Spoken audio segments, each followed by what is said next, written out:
All right, this myth is busted. We went 70 miles an hour, the fastest a fish can go for over a mile, and all we got was smoke.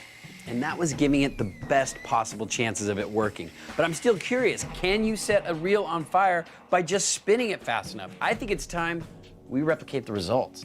Well, you know what that means? We need something that goes faster than any fish ever recorded. We need a superfish. So, back at the runway, it's time for Mythbusters Extreme Fishing Take 2. So it's my favorite time of the myth, where we replicate the results. We got our boat, we got our reel, we got our line, and we got a really big, fast fish. My friends, let me present this motorcycle sidecar professional racing rig, otherwise known as Sharkus Maximus. With a top speed of 200 miles an hour, this road racing sidecar, piloted by pro driver Mike Jones and his counterbalancing assistant, is the real deal.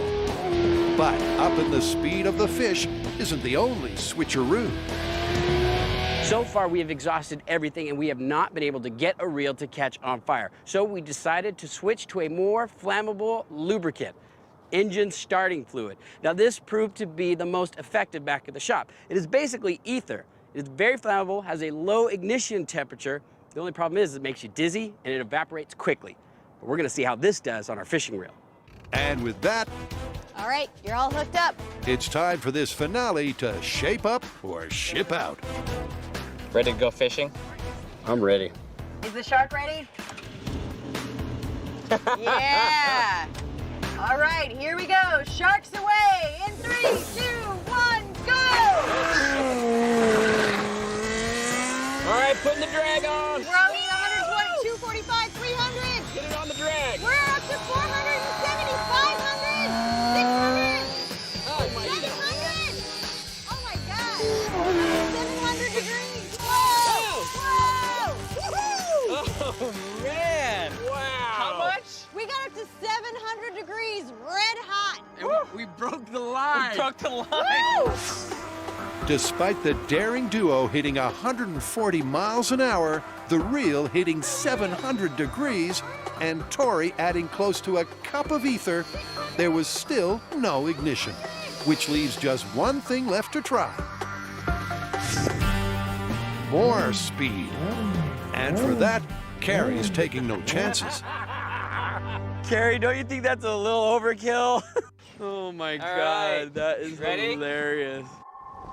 Okay, all sprayed the starter fluid. Let's get our reel on. In 3, 2, 1, hit it! Both Racer Mike and his mate and the temperature of the reel rocket up. We got ourselves a big one this time. 95, 100. Holy crap, he is 300. I'm on full drag right now. 380, 400. This time, the shark's speeding at 180 miles an hour. 600. But when the temperature passes 700, Whoa! Oh, this is ridiculous. the line melts but doesn't ignite. There is no way this myth is true, but we need to see this thing catch on fire. Without doubt, they got the hottest reel possible. But that heat within the reel was still not enough to ignite their fuel on the line. So as a last resort, Tori adds one final ingredient, a 1,200-degree flame, and Ah! Finally! You know how long I've been waiting to see a flaming reel? Now this is Mythbusters Fishing. finally, there's fire in the hole. But only thanks to a naked flame burning 500 degrees hotter than anything their fish could create. It wasn't until we introduced an open flame to the reel did we ever see a flaming reel. This one is busted on every level. In fact, you might say it's busted hook, line, and sinker. Well, I'd have to say we've tested this one thoroughly. Yeah, that was a great fishing trip. Should we set sail for home? Yeah, let's go. You motorboating son of a gun, you. Oh, you old sailor, you. Think we're out of gas.